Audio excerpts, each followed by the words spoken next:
بہت پرانا زمانہ تھا۔ ایک پرسکون اور حسین سلطنت تھی جس کا نام تھا نور آباد۔ اس سلطنت پر ایک نہایت عقلمند اور خوبصورت رانی مہر النساء حکومت کرتی تھی۔ اس کے شوہر بادشاہ شہباز ایک بہادر فرمانروا تھے، مگر ایک جنگ میں شہادت پا گئے۔ تب سے رانی مہر النساء نے اکیلے ہی سلطنت کا بار اٹھایا اور اپنے 7 شہزادوں کو نہایت محبت اور تربیت کے ساتھ پالا۔ شہزادوں کا تعارف: 1 شہزادہ عارض، سب سے بڑا، دانا اور انصاف پسند۔ 2 شہزادہ ریان، تلوار کا ماہر اور بہادر۔ 3 شہزادہ ضمیر، علم و دانش کا عاشق۔ 4 شہزادہ سمیر، حسین، نرم دل اور سازوں کا دیوانہ۔ 5 شہزادہ فہد، جنگلوں اور شکار کا شوقین۔ شہزادہ نعیم، سادہ مزاج، نرم گفتار۔ سب سے چھوٹا مگر سب سے زیادہ نیک دل۔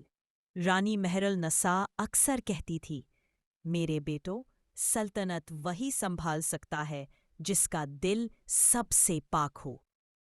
اور بولی، اے مہر النساء، تمہارے 7 بیٹوں میں سے ایک ہی حقیقی وارث ہے، مگر اسے یہ ثابت کرنا ہوگا کہ اس کا دل سب سے زیادہ روشن ہے۔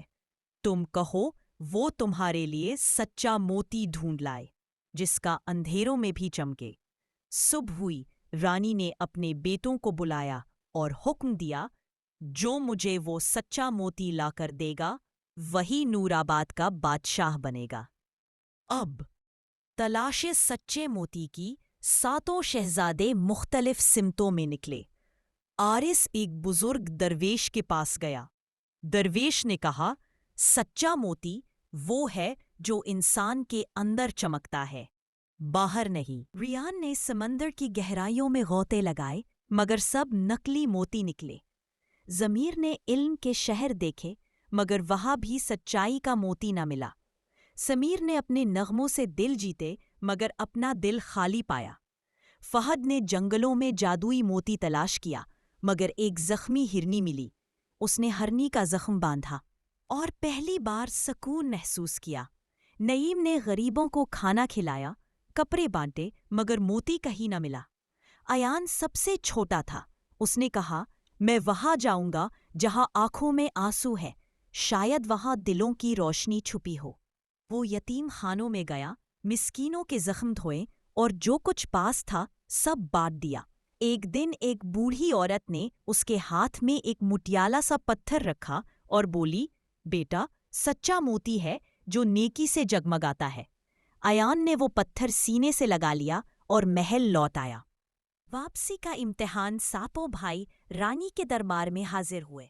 ہر ایک کے ہاتھ میں ایک چمکتا خزانہ تھا اور ایان کے پاس ایک چھوٹا سا مٹیالہ پتھر۔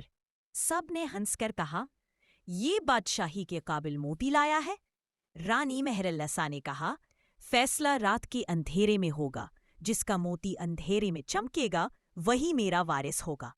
رات چھا گئی، سب موتی بجھ گئے، مگر ایان کا پتھر ایسا دمکنے لگا کہ پورا محل نور میں نہا گیا۔ اختتام: رانی مہر النساء کی آنکھوں سے خوشی کے آنسو بہنے لگے۔ اس نے ایان کے سر۔ رات ہوئی، سارے موتی فیکے پڑ گئے، سوائے ایان کے چھوٹے سے پتھر کے۔ وہ اتنا چمک رہا تھا کہ پورا محل روشن ہو گیا۔ رانی کی آنکھوں سے آنسو نکل آئے۔ یہی ہے سچا موتی، نیکی، دیا اور محبت کا۔ ایک انت رانی مہر النساء نے ایان کو نور آباد کا بادشاہ گھوشت کیا، مگر کہا، راج نہیں دل سے کیا جاتا ہے، اور دل وہی جیت سکتا ہے جو دوسروں کے لیے جیتا ہو۔ ایان کے شاسن میں نور آباد اور بھی روشن ہو گیا۔ وہاں کوئی بھوکا نہیں رہتا، کوئی دکھی نہیں ہوتا، اور 7 بھائی ایک دوسرے کے ساتھ مل کر اس سلطنت کو انصاف اور محبت کا نمونہ بنا دیتے ہیں۔ کہانی کا سبق: دولت یا طاقت نہیں، بلکہ نیک دل ہے جو دوسروں کے درد کو اپنا سمجھے۔